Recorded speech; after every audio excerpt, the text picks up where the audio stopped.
Shalom, shalom, shalom, shalom.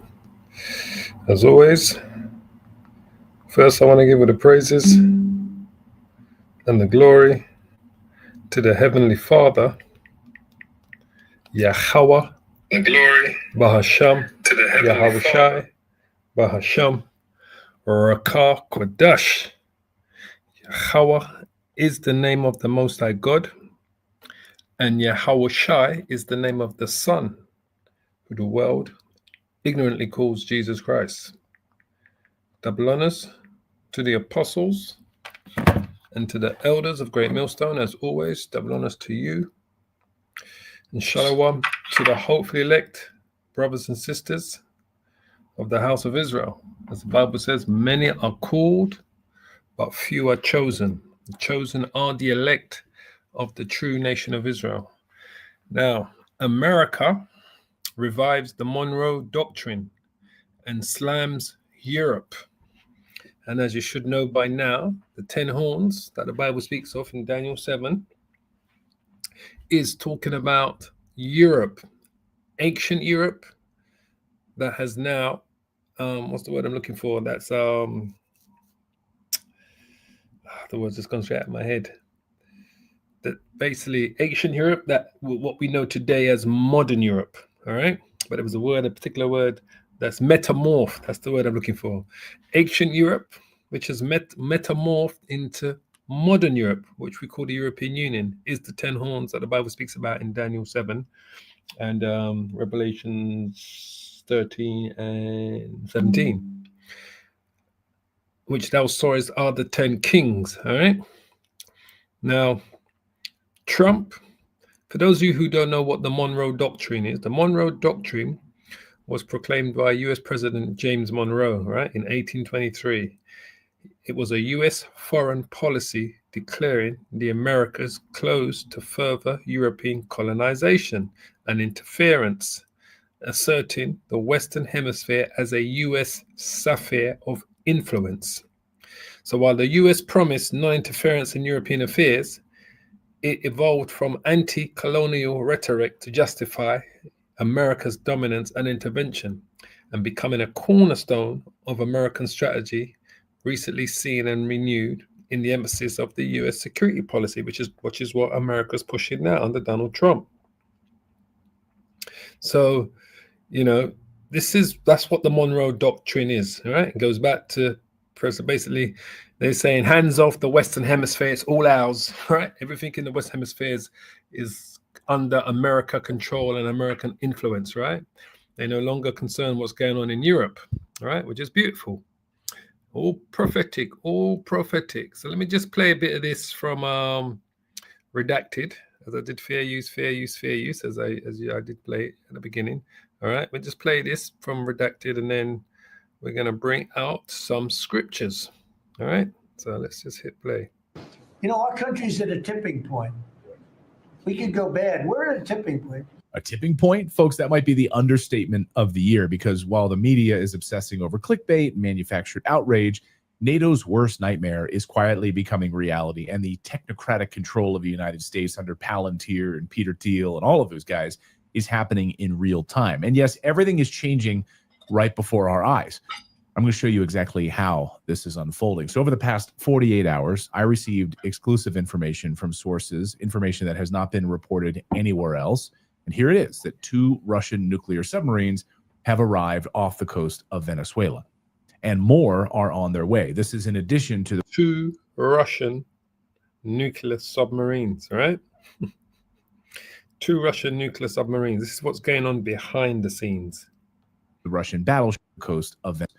And here it is, that 2 Russian nuclear submarines have arrived off the coast of Venezuela, and more are on their way. This is in addition to the Russian battleships and cruisers, which have already headed to the region, and that has been reported. Let that sink in. These are not patrol ships. These are not advisors. These are nuclear submarines. And if you understand Russia's nuclear submarine fleet right now, this should set off alarms, because Russia's undersea nuclear capability is not just competitive with the United States, it's blowing us away. It surpasses us in several key areas: in size, in stealth, innovation.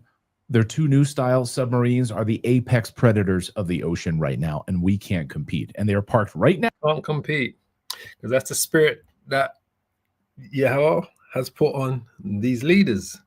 That's the spirit that's the spirit that Yahweh has put on, right? The Most High has put on Russia, right? And their leaders. This is what he's done. This is what the angels are doing. These are the works that the angels of the Lord are doing, all right? The Most High's loyal servants. So Russia's nuclear submarine fleet has a message for NATO and the US Navy, all right? Now in our hemisphere. Why? Because something much bigger is happening behind the scenes, something Washington and Brussels don't want to talk about. They keep talking around it, but we're going to talk straight at it today. And here it is. Last week, President Trump quietly unveiled what insiders are now calling the Trump Doctrine. You could call it the Trump Corollary.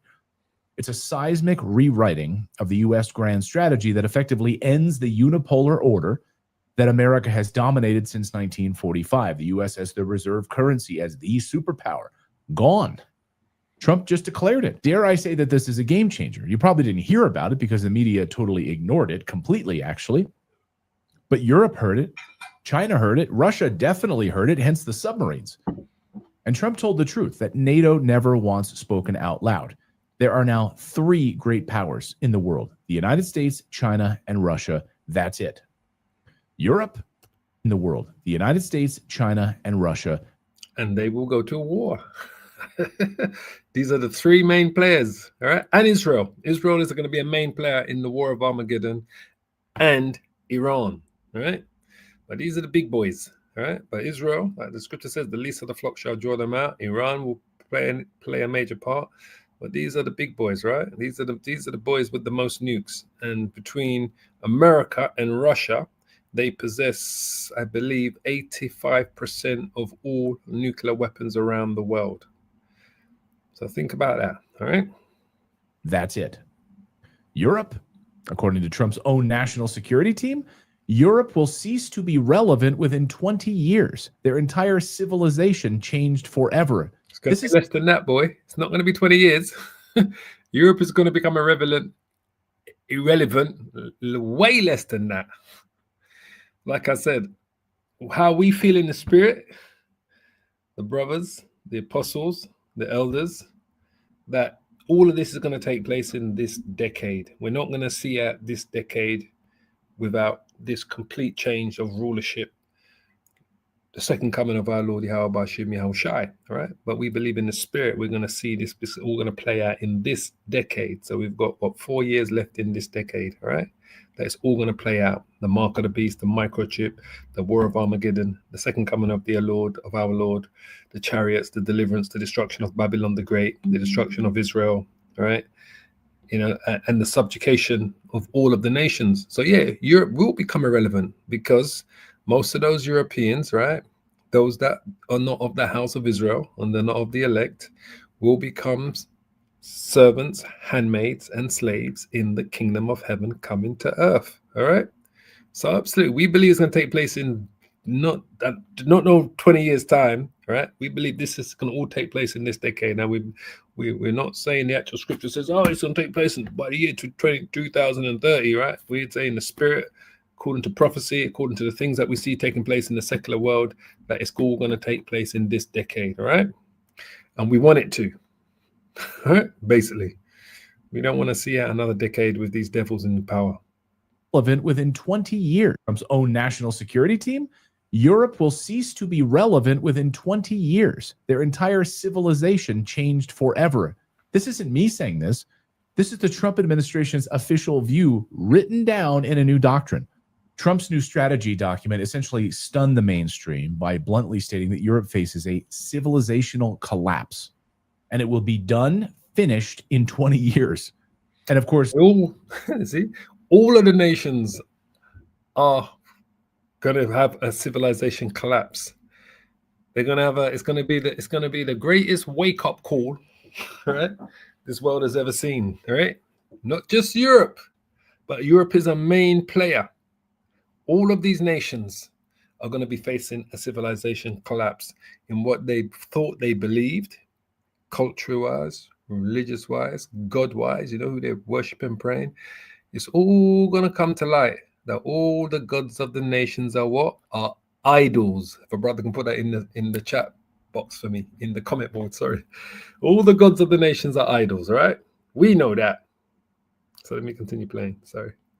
That means the death of NATO, a fossil that no longer is relevant. Colonel Douglas McGregor reacted to this on our show earlier this week by saying bluntly that NATO is dead. Watch. NATO is disintegrating. We're trying to maintain this facade that such an alliance actually exists and is meaningful. But if you look at Berlin right now and Germany is like a volcano that is beginning to erupt. This is the real world now. And Trump, unlike the neocons, is acknowledging it. So let's talk about Venezuela, because what you're being told is the sanitized version of what's happening there. You're told it's about narco-terrorism. That's a lie, of course, as we've debunked. So if you go one layer deeper, you probably think, oh, then it's about oil. But it's not even about that. You're told, oh, it's about Maduro. It's not about that either. Oh, it's about restoring democracy. Nope, it's not that. The real story that no insiders want to talk about is this. China is deeply entwined in Venezuela. China built the refineries. China built the infrastructure. They're building ports all through Latin America. China refines 30% of Venezuela's oil just off the coast in the Orinco Belt. So yes, it's about oil, but it's about China's influence in our hemisphere, full stop. And Trump's new doctrine is a blunt reassertion of the Monroe Doctrine. The Western Hemisphere belongs to us, not Beijing. And the moment... Listen to these devils. The Western Hemisphere belongs to us. This is what Scripture says. The pride of thine heart has deceived thee, thou that dwellest in the clefts of the rocks. The brother can put that in the comment board. Obadiah chapter 1, right? That's the pride of these Edomites. The Western Hemisphere belongs to us. This man left Europe. He left the bottomless pit. He came with his diseases. He came with his weapons of war. He murdered. He pillaged. He raped. And he subjugated to claim what we know today as the Western Hemisphere, what they refer to as the Western Hemisphere, right? The fourth part of the world, as the scripture says in Revelation 6, right? This is the pale horse.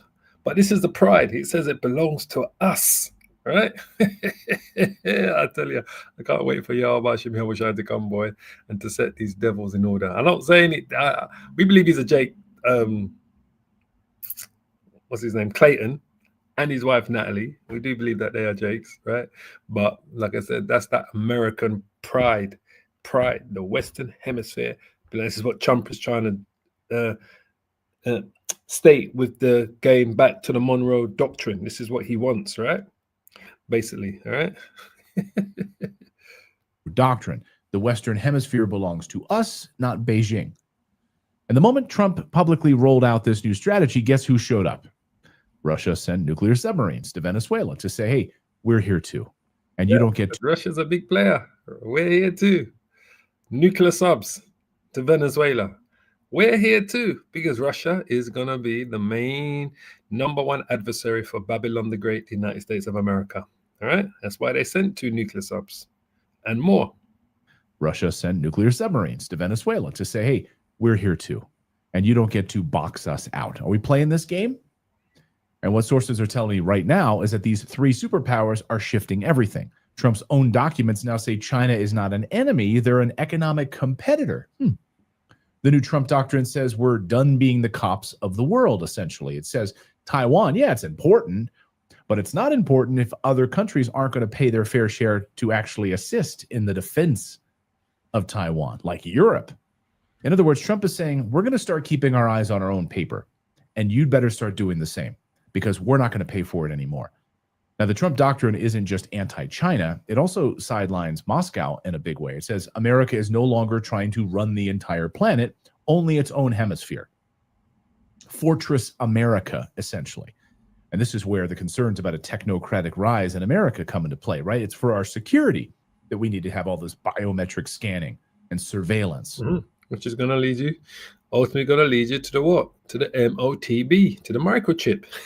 It's not going to lead you to what?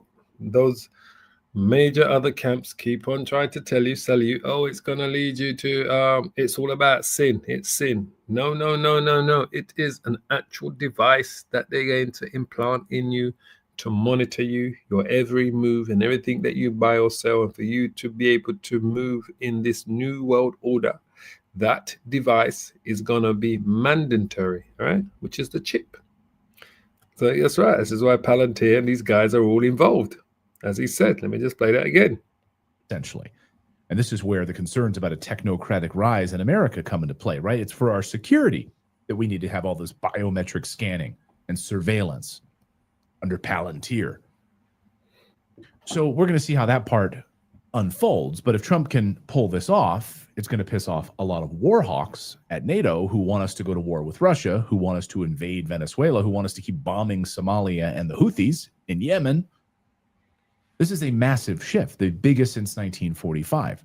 From a global policeman to a continental superstate. Can we pull it off?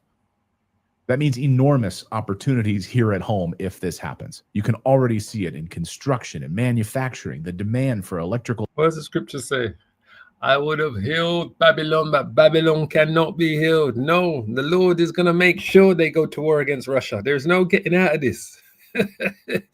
Clayton is saying, you know, there's so much, man, if we can avoid having to go to war with Russia. Listen, the neo hawks have got their claws in your president and the people around him. The Lord, the angels of the Lord have got their spirit set on those people to make sure that this war takes place. So Babylon cannot be healed. This is what you see. This makes me think. I think it's Jeremiah 50, where it says, "I would have healed Babylon. Babylon cannot be healed." So he thinks Babylon can be healed, right? This is what he's trying to tell you here. With all these jobs and this, nah, mate, it's not going to happen. The war is going to happen. Superstate, can we pull it off? A global policeman to a continental super, biggest since 1945. From a global policeman to a continental superstate. Can we pull it off? That means enormous opportunities here at home if this happens. You can already see it in construction and manufacturing. The demand for electrical engineers in this country is off the charts. Forget those like little bloggers that sit on a beach and write like travel blogs. No, no, no. What America needs now are real people that know how to do real jobs. Trump has essentially admitted something the political class never wanted to say out loud, that tariffs alone have not stopped China. The supply chain still sits in Asia, and our entire manufacturing base is hollowed out and gone. So now he's doing something much more radical. He's cutting off the hemisphere, a sealed economic and military wall, a fortified hemisphere, a return to pre-World War II strategic thinking, which we had in the United States, but on steroids. And this is why mass manufacturing is now being forced back into the United States. Rare earth mining is being nationalized, essentially. I mean, the U.S. is literally investing in precious metals, silver, copper. Like I said, this is all talk. This is not going to happen. This is all talk. Talk, talk, talk, talk, talk. This is not going to happen. Babylon cannot be healed.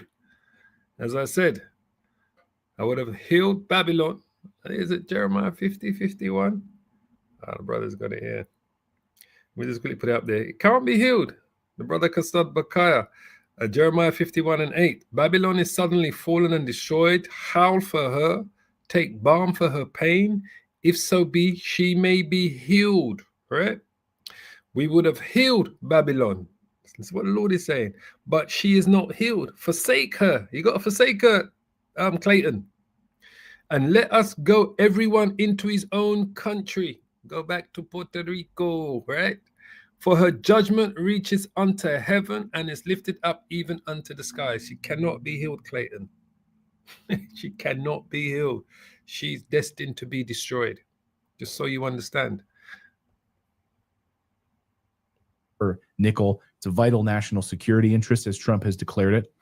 Tariffs are being weaponized, of course, and Chinese influence is being ripped out of Latin America by force if necessary. Will they go quietly? Let's see how this plays out. Will Xi Jinping blink? Will Putin blink? This is not a policy tweak. This is a civilizational pivot right now. And the rest of the world is reacting. Europe is melting down. As Moon of Alabama put it bluntly, the new U.S. strategy strangles Europe, competes with China, and forgets the rest. And Europe knows it. They're done. Because if America withdraws its global NATO umbrella and China and Russia rise, which they are, then Europe essentially becomes irrelevant. And they know what's coming.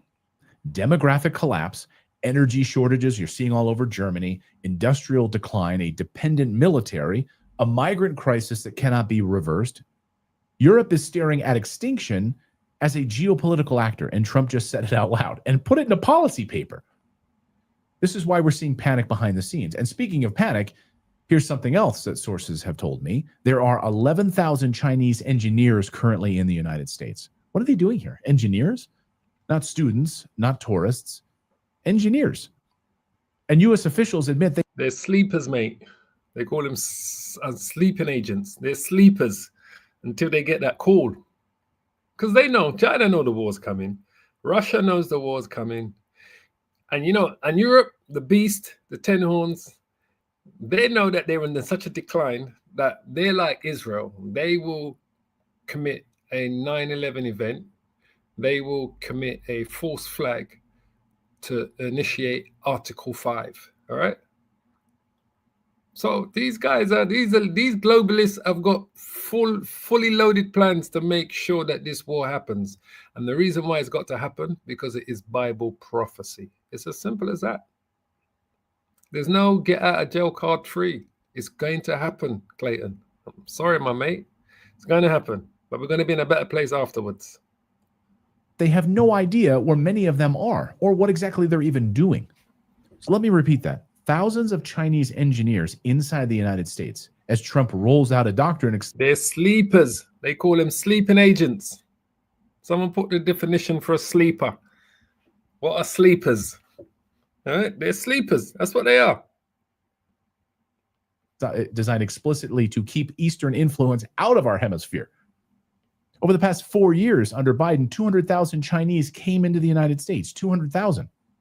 And of course, Trump wants to open the doors for 500,000 students to come in, which is all very weird, right? So do you see like a weird collision course happening here? 2026 is going to be an absolute mess. The economic front. I believe it's going to be an absolute mess. A lot is going to take place in 2026, you know. Pull up your braces, brothers. A lot's going to take place.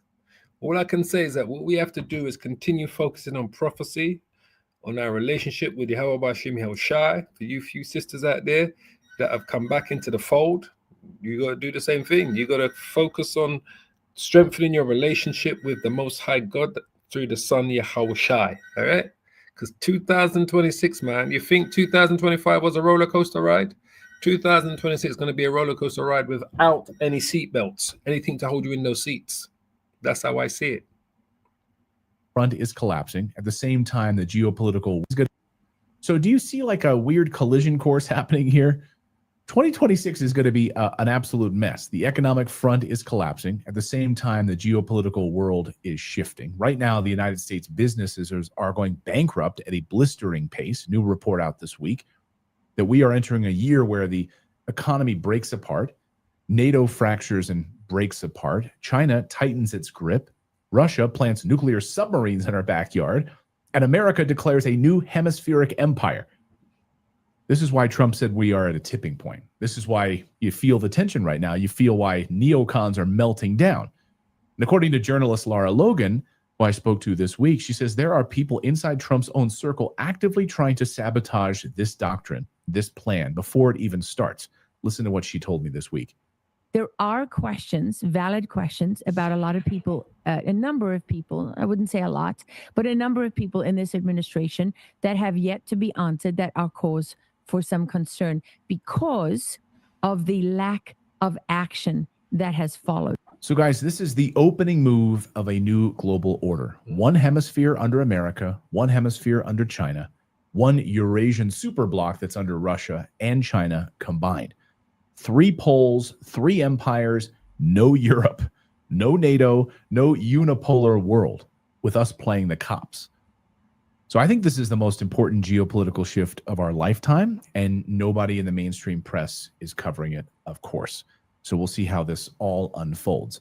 So we are covering it because this is what we do best. We filter what's going on in the secular world through the scriptures. So, oh yeah, it's coming. It's coming, family. All right. So, yeah, that's right. Sleeper cell. That's what those sleeper cells are. They're terrorist cells whose members work undercover in an area until sent into action. And that's what they are. They're waiting to go into action. It's as simple as that. They are waiting to go into action. So let me just touch on this clip here, all right? And then we're going to go into the scriptures, all right?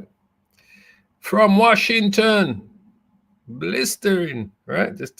So mainstream media have just decided today to touch on that news, all right? So this is ABC News, right? So let's listen to what she says here. I'm Atra al-Nashar in Washington. President Trump laying out his national security goals in a new memo that puts new focus on the Western Hemisphere. This comes as some of the president's supporters say he's straying from his America First vision.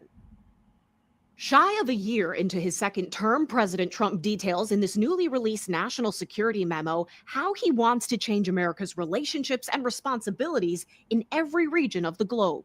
The president's top priority is connected to his months of strikes on alleged drug boats. Very soon, we're going to start doing it on land, too. Trump's memo states, after years of neglect, the United States will reassert and enforce the Monroe Doctrine to restore American preeminence in the Western Hemisphere. If you're focused on America and America first, you start with your own hemisphere where we live.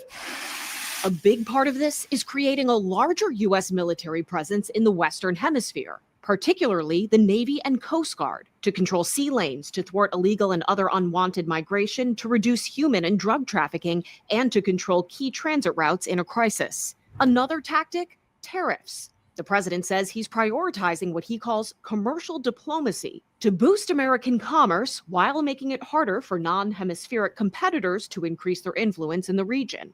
And the White House says we should make every effort to push out foreign companies that build infrastructure in the region. The Trump administration says all of this is part of their America First strategy, but even some of the president's own supporters argue he's too focused on foreign affairs. America First should mean America First and only Americans first. Where the Trump administration wants America to shoulder less responsibility is Europe, claiming the continent is in decline in part due to migration. They also accuse European leaders of having unrealistic expectations for peace in Ukraine and argue NATO should stop expanding. This memo has much in it that should encourage Russia, which also wants to stop NATO from expanding and rejects Europe's expectations for the end of its war.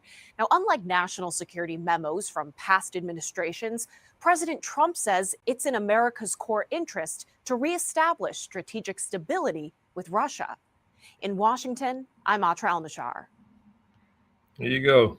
So they're just starting to talk about it today. Let's grab some scriptures. It's all gonna end in tears. This is Revelation. I always normally say Revelations. And the apostles always correct me. It's Revelation, young man. It's Revelation. It is Revelation. It's one of those ones that rolls off your tongue. Revelation chapter 17, verse 12. And the 10 horns which thou sawest are 10 kings, which is what we know today as NATO. All right. Those 10 horns, as we always tell you, were originally 10 European, what do you call them? Tribes, right? They were tribes in Europe. Those 10 horns originally, basically, who have now metamorphed, or they've become over the years, over the centuries. They're now known as the EU. Back then, they were known as the Visigoths, the Ostrogoths, the Vandals, Lombards, the Alemannis, the Burgundians, the Franks, the Jutes, and I believe it's the Angles and the Saxons. Today they're known as the EU nations. All right. So, you know, these nations here were the ones that was giving problems to Rome. So we kind of see the same thing today. Rome, you know, Rome today would be America, really, right? That's the stronghold of Esau's, the Edomites empire would be America. That would be modern day Rome, right? Basically, and it is the reincarnation of the Roman Empire. So we're kind of seeing the same thing today, right? Because it's prophetic, and this is what this is talking about here, right? In Revelation 17 and 12, it's talking about the 10 horns today, which is the EU nations. These have one mind and shall give their power and strength unto the beast, and which is what they did. The beast is NATO. The head of NATO is America. You know, they gave their power over to the beast. And now the beast, right, the head of the beast, should I say, the whore, the dirty whore, America, Babylon the Great, don't want nothing to do with them. All right? This is why they're going back to the Monroe Doctrine, right? Because America was colonized by these Europeans. And then, you know, during the Monroe Doctrine, when it was put forward by President James Monroe, in the early 19th century, it was about America no longer open to colonization by European powers, but America was colonized by European powers. And basically it was to do with non-intervention. So the US would not interfere in existing European colonies or internal European politics. And what you see going on between Ukraine and Russia is considered internal European politics, all right? And the other part of the doctrine was European intervention in newly independent nations of the Americas would be seen as hostile, right? So they can't. So this is what he wants to go back to, right? Because he's claiming the Western Hemisphere to be his. So this is today's powers, the European Union. It says they have one mind and shall give their power and strength unto the beast, and that's exactly what they have done. But this is what the point I'm going to make here is that the reason why they did this is because of America's military might and strength. But the victory ultimately is going to go to the Lamb, right? Yahushua, and we'll come back to that, all right? Because I want to touch on a bit in Daniel chapter 7. All right?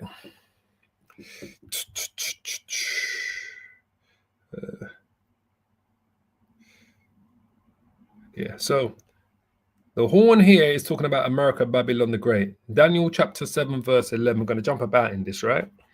It says, I beheld them because of the voice of the great words which the horn spake. All right. And you heard, and this is how they think. They said, oh, the Western Hemisphere is theirs. Those are great words. Those are great words that they're speaking. They're taking total claim of the Western Hemisphere, right? The place that they invaded, colonized, brutalized, you know, indoctrinated the people all through the Western Hemisphere with their white Jesus, right? As we go, you know, that goes back to, once again, to the deadly wound being healed, right? It says here, I beheld even till the beast was slain, right? And the beast is NATO and the EU. The head of NATO is America, and his body destroyed and given to a burning flame. And that's going to be the outcome. As concerning the rest of the beast, they had their dominion taken away, yet their lives were prolonged for a season and a time.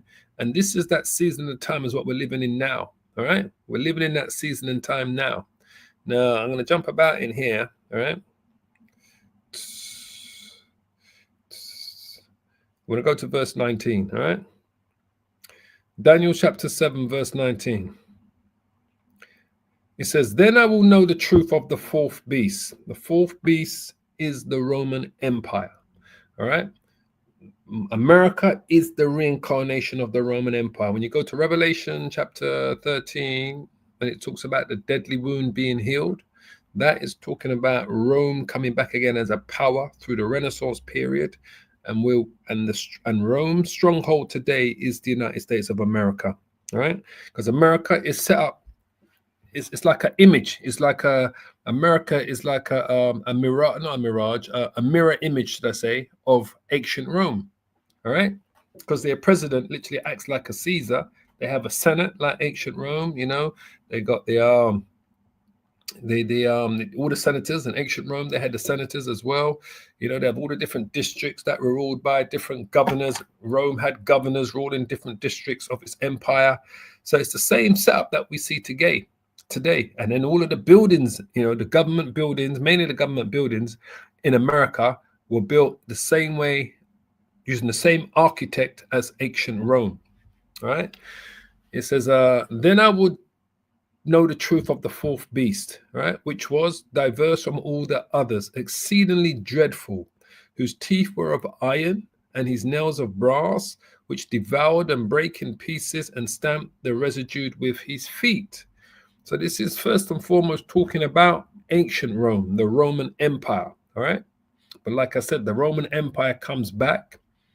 Revelations 20 speaks about after the 1,000 years of Satan being bound, right? After that 1,000 years, the Renaissance period comes to light around the 14th, 15th centuries. That's when Renaissance period started, really around the 15th century, which would have been like 1401, 1402 is the beginning of the 15th century. All right, that's when this deadly wound was the beginning of the healing of this deadly wound, because a wound can take time to heal, right? Doesn't heal straight away. So that deadly wound was being healed, which devoured and brake in pieces and stamped the residue of his feet.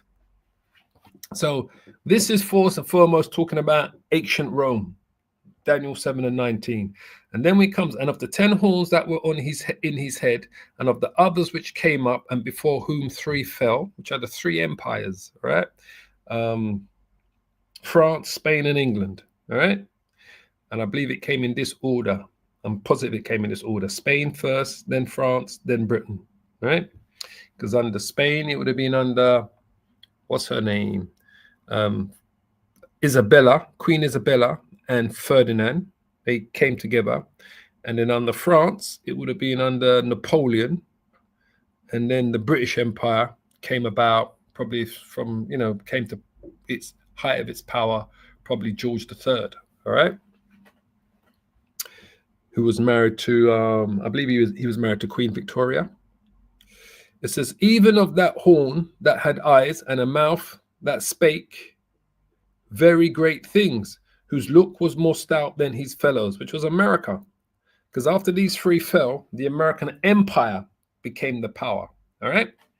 So, and the America kind of became the power after World War I would really say, when they became because America, the Americans left from America to come and fight alongside Britain and France against Germany during that time. It was known as the Austrian Empire during that time, basically, because Austria was part of Germany. It was all kind of called that. They called it the Austrian Empire, and they came and fought against them and they defeated them. All right. So this is that mouth that spake very great things, whose look was more stout than his fellows. I beheld, and the same horn made war with the saints and prevailed against them, and which is what they did, basically, because when America was established, the only way the United States of America could be established, they had to make war with the saints. The saints were the Israelites that were living in the Americas, known as the 10 lost tribes of Israel, all right? The 10 lost tribes of Israel. And then they brought the southern kingdom over, Judah, Benjamin, and Levi, on transatlantic slave ships. They made war with them to gather them from the West Coast to bring them over to the Americas and subjugated them there for 350 years of hardcore slavery. It says, so, and this is what we're waiting for until the Ancient of Days came. So we're waiting for the Ancient of Days is the Most High, right? And then the judgment was given to the saints of the Most High. And the time came that the saints possessed the kingdom. So this is where we're heading to, all right? But before this takes place, all right, what we have to understand is that this whole society has to move into a position where the nations are literally, if not the majority of them will be gone totally digital. Microchip, which is the mark of the beast, will be in play.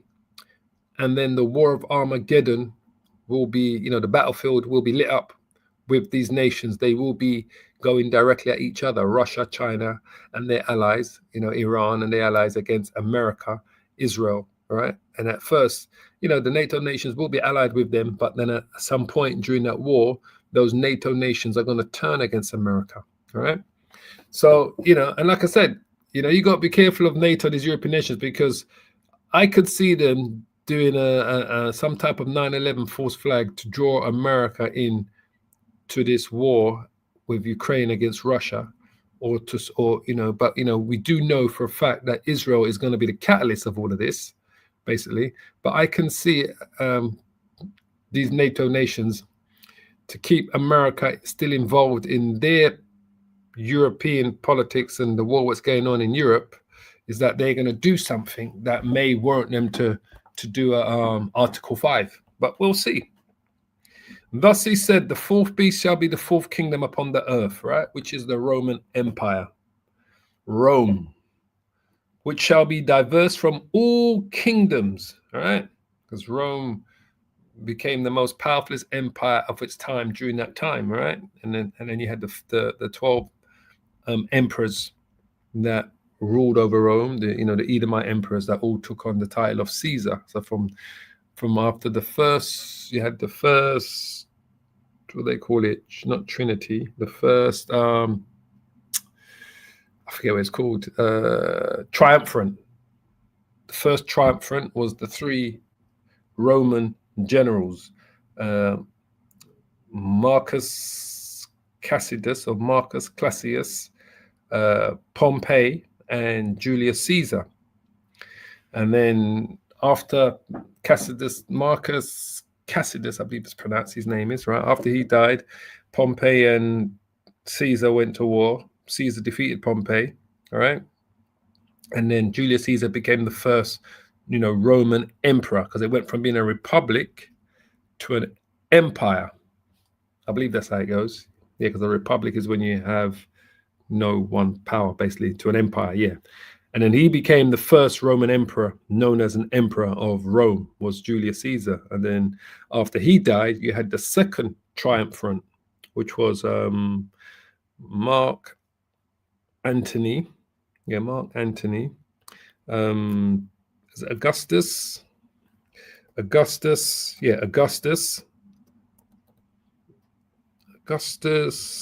which was Julius Caesar's, Octavia Augustus, which was Julius Caesar's adopted son, all right? And the other one was Marcus Lupidius. I believe that's what his name was, Lupidius, all right? That was the third part of the second triumvirate, all right? That formed around 40 BC, around that sort of time, 40, 45 BC, after Caesar died, basically, all right? And then they obviously did just like the first triumvirate. They went to war, Lupidius, Mark Antony, and Octavia, so forth. And then Octavia became the victor of the three, just like how Julius Caesar became the victorious of the first triumvirate. After that, what happened?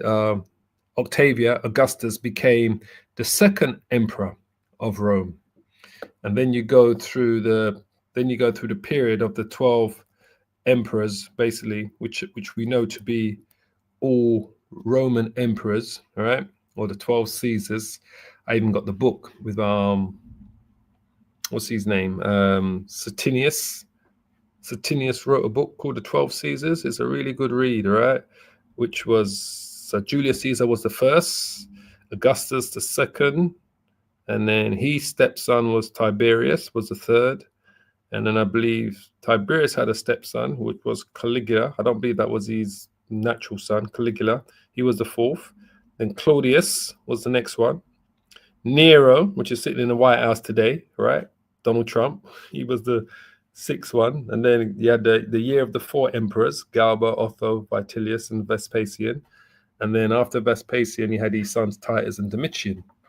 They're known as the 12 emperors. And there was a historian called Suetonius. He wrote a book. I bought the book. It's a really good read. Seriously, it's a really good read. I used to read it every day going to work. I might have to pick it up again, but it's a really good read. It gives you really insight into these emperors and how they operated, basically, as such. Yeah, that's who they were. The brother put it up on the comment board there. Shalom to you, brother David. The 12 Caesars, yeah. Julius Caesar. Let me see if I got it right. Augustus, Tiberius, Caligula, Claudius, Nero. Yep, Galba, Otho, Vitellius, Vespasian. Yep, yeah, there you go. Titus and Domitian. Those were the 12 emperors. So that's Rome. That was Rome's power back then. All right. To order for that. I'm glad that my brain is still working, functioning right.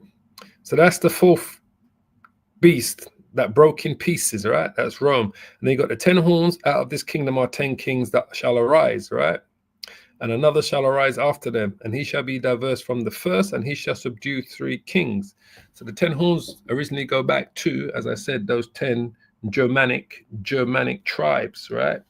Who invaded the Roman Empire, especially during the 3rd and 4th century AD, all right? That's when they really became a power, the 10 horns, as such. And I went for them earlier, the Visigoths and the Ostrogoths and the Lombards and the Burgundies and the Franks and the Jutes and so forth. There's 10 of them anyway, all right? And another shall arise after them, and he shall be diverse from the first, and he shall subdue the 3 kings, right?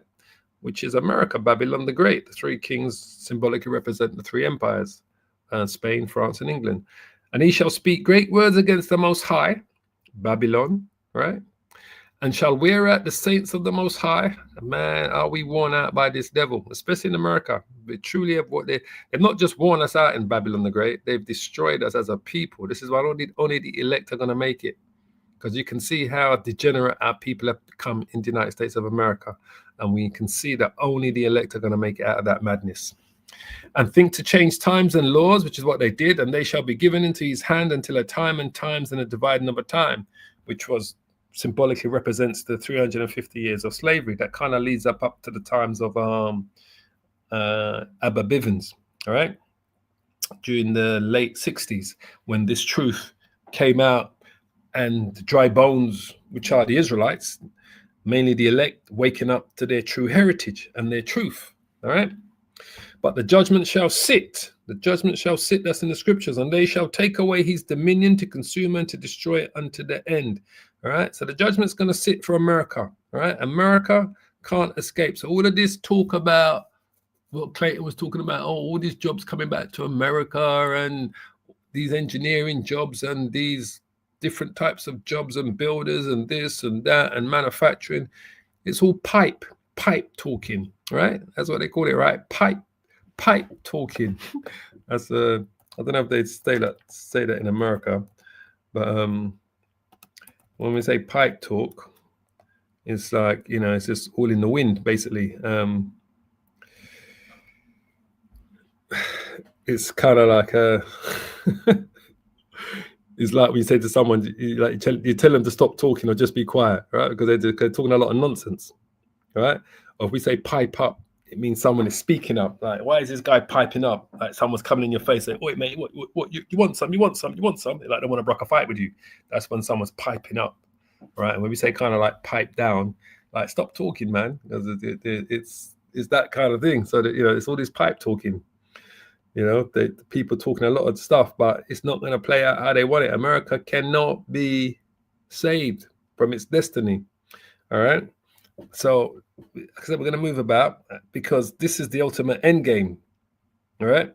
The kingdom and dominion and the greatness of the kingdom under the whole heaven shall be given to the people of the saints of the Most High.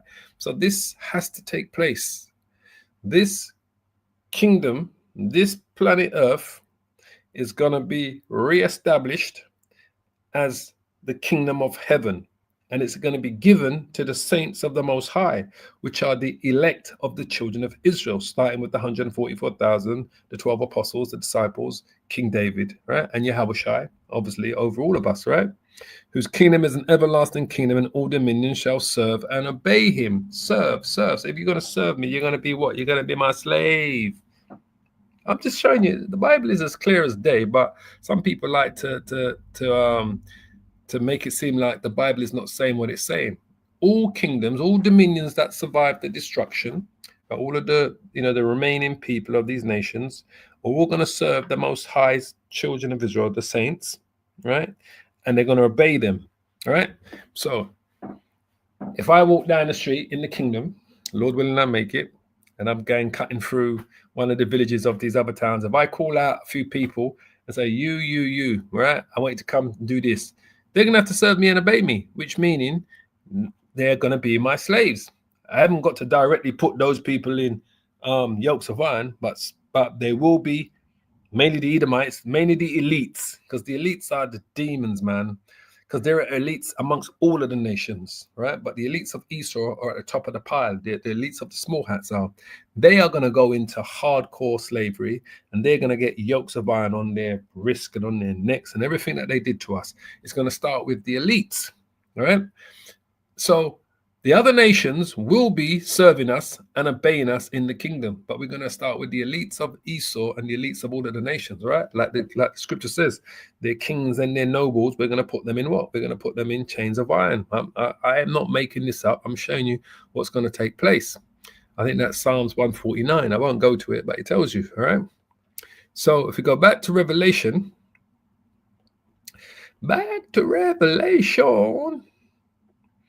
where was we? And this is what it says here. Victory for the Lamb. These shall make war with the Lamb. Because first they're going to make war with each other. All right? That's how it starts. They're going to be warring with each other. Then they're going to make war with the Lamb. The Lamb is who? The Lamb is Yahweh Shai, who the world ignorantly calls Jesus Christ. All right? That's the Lamb. So the brother put it up there. Upper Bibbins, yeah. Because those are the first slaves that came to the Americas, yeah. To 1960, that's right, times and a half. Roughly estimates that 350 years. Right? That's when it really started to kick off, the slavery in the Americas, right? So you know, it's going to take place. Yeah, 69, yeah. I was going to say that, yeah. Had to be the same figure to come back zero, yeah. And that basically. So, you know, that's what's going to take place. So they will be making war, and all this, what we see going on amongst these nations, this is how we know they're going to make war with each other, all right?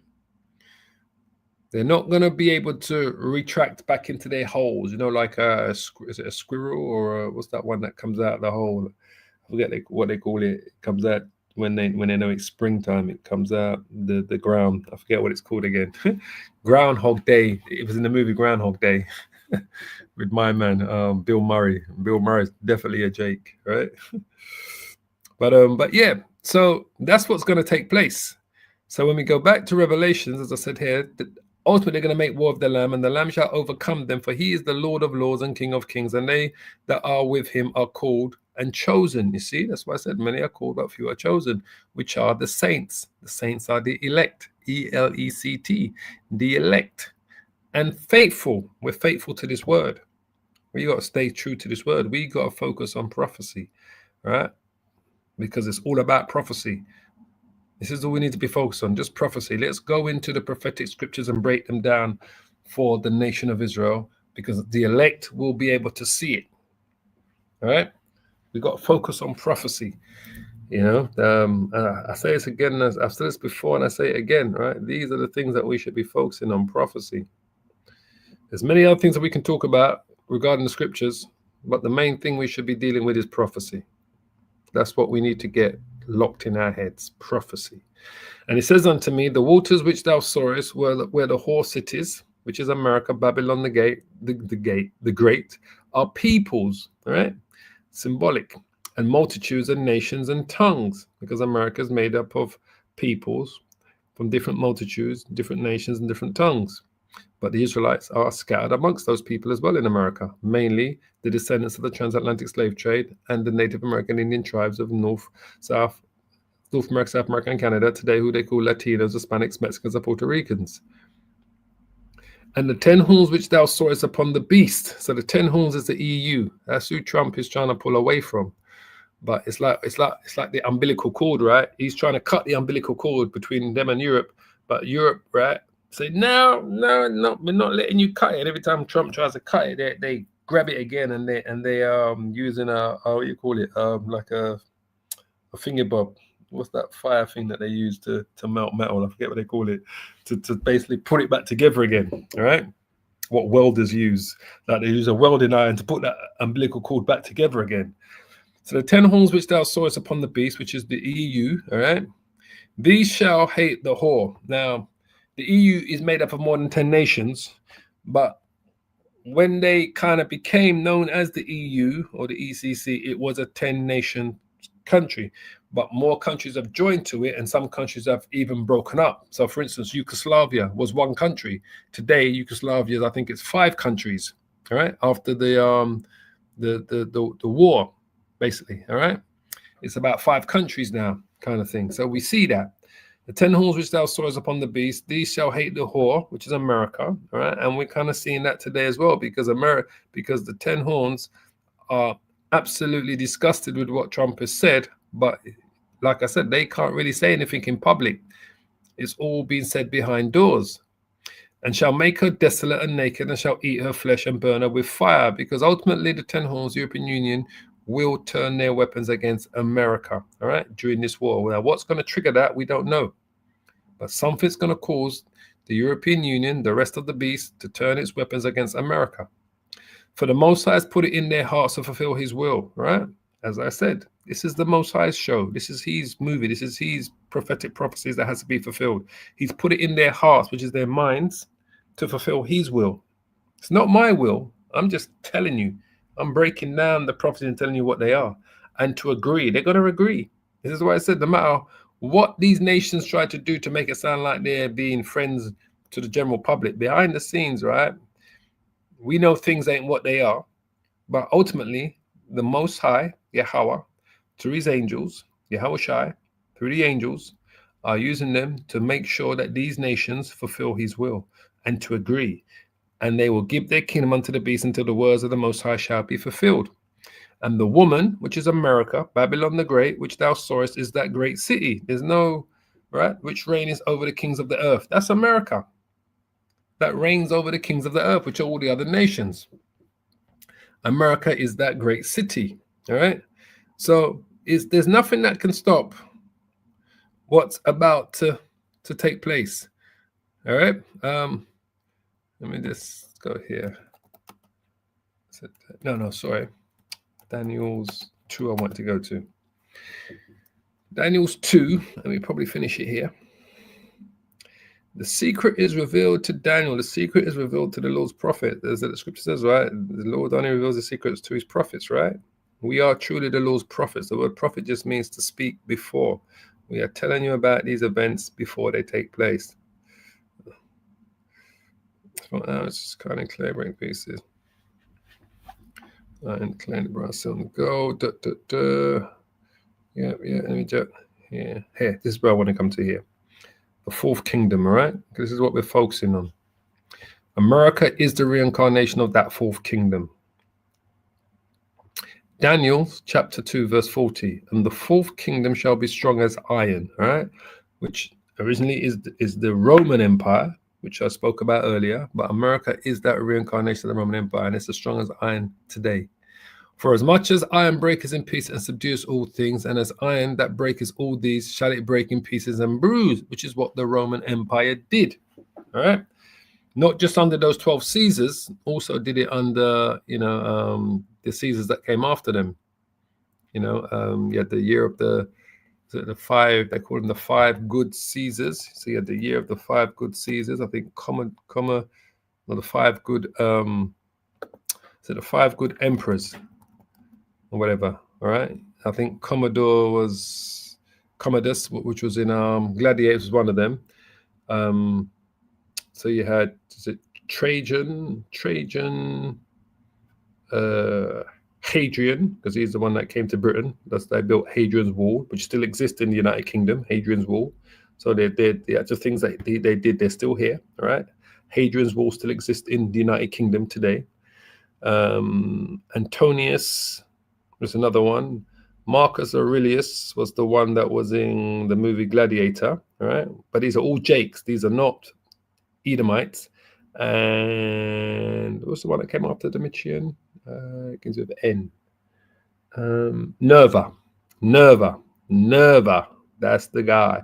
They called him the 5 good emperors, but they were still conquering anyway, all right? But they were good to their people. They obviously weren't as barbaric as the first 12, from Julius Caesar to Domitian.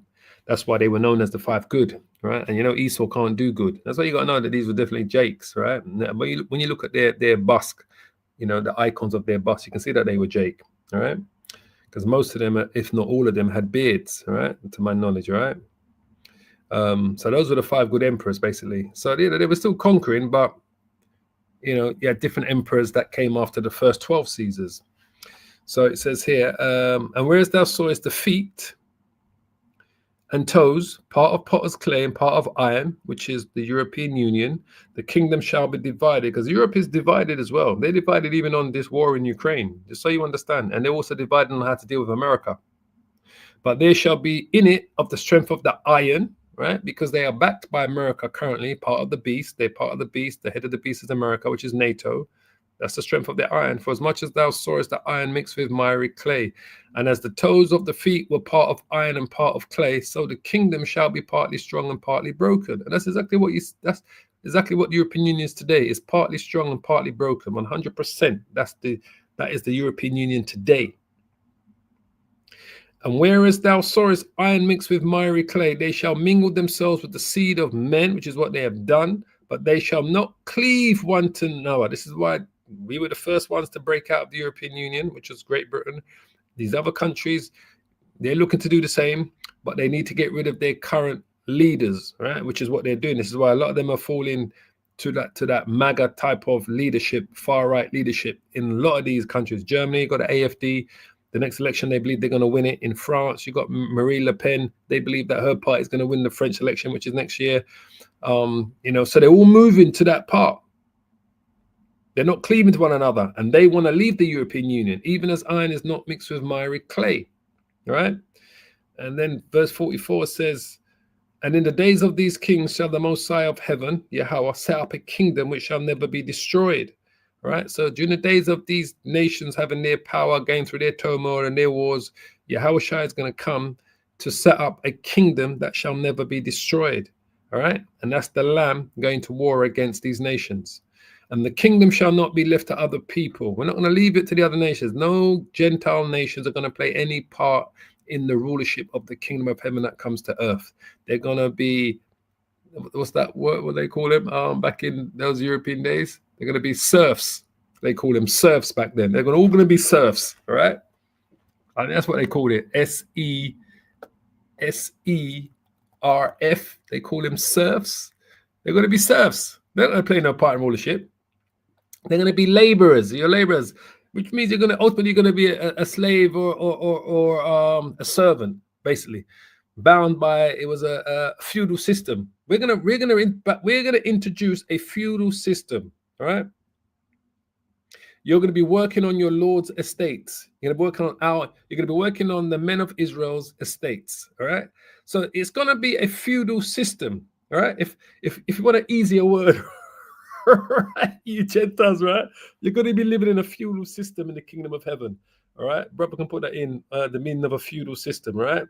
If they want to hear a gentler word to slavery, right? Because you got Israelites out there fighting they want to use a gentler word than slavery and captivity. When it's all the same thing. It's going to be a feudal system, all right? Basically, all right? Just so you understand. And in the days of these kings, said the Most High of heaven, Yahweh, set up a kingdom which shall never be destroyed, which is the kingdom of heaven that's coming to earth. And the kingdom shall not be left to other people, which means the other nations, these Gentile nations, are not going to receive salvation, right? Because receiving salvation means that you're going to play a part in establishing the kingdom of heaven and earth. As the Most High says here to the prophet Daniel, that the kingdom that's going to be established on earth, which is the kingdom of heaven, shall not be left to other people. Meaning the other nations are not going to play any part in the rulership in this kingdom. They're all going to be serfs. It's going to be a feudal system, all right? In the kingdom of heaven coming to earth. It's as simple as that. Because the only people that are going to play a part in the kingdom are going to be the saints, because the saints are going to take the kingdom, take the dominion, right? Take the kingdom and the dominion and establish it on heaven, on earth. But it shall break in peace and consume all these kingdoms. So we are going to subjugate all the other nations. So breaking in pieces, man. Come on, man. Think about what we're going to be doing. And it shall stand forever. Stand forever. For as much as thou sawest the stone was cut out of the mountain without hands, right, which symbolically represents Yahushai, and that it break in pieces the iron, the brass, the clay, and the silver, and the gold, and the great, and the gold, right, which are all these nations today, all these Gentile heathen nations are going to be subjugated by Yahushai and the angels, right, and the 144,000, King David. The great God, which is Yahweh, the Most High, the Father, has made known to the king what shall come to pass hereafter. And the dream is certain. It's not an if, but so may. Oh, if the mark of the beast is gonna be a microchip. There's no ifs when we're prophesying. It's a certainty. The mark of the beast is the chip. The other nations cannot receive salvation. They're all gonna be serfs in a feudal system, serving the nation of Israel. Captivity, all right? Servants, handmaid, all right? In the kingdom of heaven coming to earth. Why? Because the dream that Daniel had, that the Most High gave to him via his angels, is certain. So I don't care what Genesis says, what GOCC says, you know, all these major camps, IUIC, Gog and Magog are going to raise up after the 1,000 years. No, mate, no one's going to rise up. We're going to crush them. Crush them. It's like what did Conan said? The best, I'm having fun here today, truly. The best things in life, he says. Is it Conan that says that? Where he says, what's best in life? And he says, to crush your enemies. I gotta watch that movie again. To see them driven before you and to hear the lamentation of their women.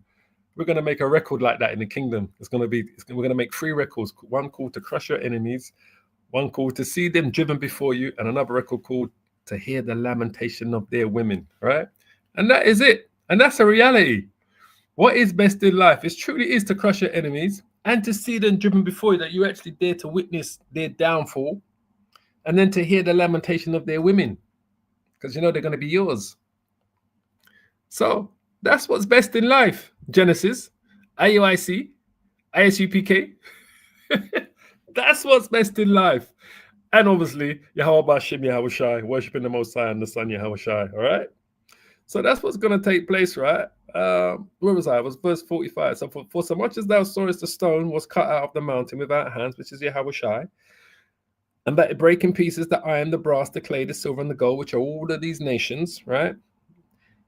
Subjugating them, destroying them, bringing them to heel before the nation of Israel, the elect.